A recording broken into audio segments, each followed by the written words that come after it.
it doesn't feel real, because you spend like this 6 months going through the hardest physical challenge you've ever gone through in your life and mentally, and then you finally reach your goal. And I fell to my knees and I was just like so exhausted, and then I was just crying, like it was unreal. So I did like a 12-week sort of training plan along with the rugby that I already do at school. So I woke up before school at like 5:30 a.m. and then I'd do rowing, cycling, running, and it was just long zone 2 cardio. And then during the holiday, I think it was Christmas, I'd go back to Dubai and do a bit of altitude training at the performance center, get my VO2 max tested, and they'd give me like a program to do at school, and then yeah, I'd carry it out in the St. Anne's gym. Definitely a lot harder, because I thought it was sort of going to be more enjoyable, and like it was really fun, but there were times where I was just thinking to myself, like, I just want to go back home, like I want to turn around. And if it wasn't for my dad being there, then I don't think I would have even summited. We tried to acclimatise to 7,100 metres, and from camp 2 to camp 3 was definitely my hardest day, because that was the last day that I wasn't on oxygen. Definitely. There was a time that I was speaking to a guy at base camp, and 4 days later I went up and I saw he'd passed away on the mountain, and I was thinking to myself, like, he was a really experienced climber, and this was only my second mountain at the time. So I was sort of switched my mindset, and it sort of made me think, like, am I going to be able to do this? I'm really young, not that experienced. And then my dad sort of had to pull me to the side and was like fix up. At base camp itself, we stayed there for about 2 weeks doing our basic training. So you learn all the technical stuff at base camp.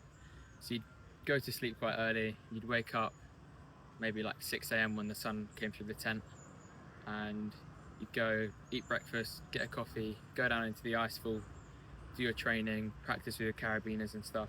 And then on the mountain, sometimes you'd leave camp at like 11 p.m.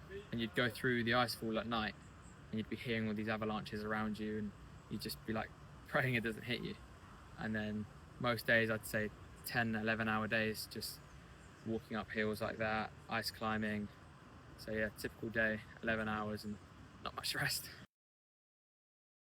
The death zone's camp 4, and we got over the ridge to get to camp 4, and all of a sudden these massive winds start rushing in.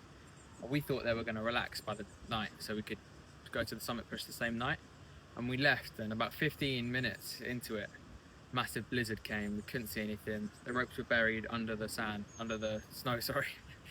And yeah, I was so scared because the winds were just blowing me about and knocked me off my feet at one point, and I slid down the ice. And at that point I got up and my legs were like shaking. My dad was like, right, we're not going to go tonight. And then we went the next day, but the problem with going the next day was we didn't have enough oxygen, so we had to turn it right down. And then going up to the summit, I was really out of breath, not enough oxygen, not enough food, because we stayed the extra night at camp 4.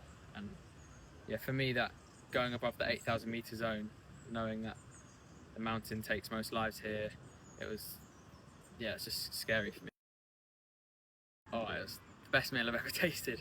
We got this massive steak platter, me and my dad. We were just eating it, just like savages coming off the mountain, just ripping the meat off the bone. And then that first sleep in the bed as well, 14 hours, just knocked out. It was the best feeling ever. Because it's definitely been a significant part of my journey. A lot of support from my teachers, head of year, and just the facilities here that helped me train, helped me stay disciplined and focused. And I just wanted to represent my school, as they've been helping me a lot with my training and my nutrition. Everyone's been super welcoming. I've got a few cards from my teachers and my friends, and it's just that mindset flip from going to an absolute extreme to like an absolute comfort, where it's like living on the edge, fearing for your life, and then coming back to Millfield and having everything there for you, your 3 meals a day, your showers, your friends, good food. So yeah,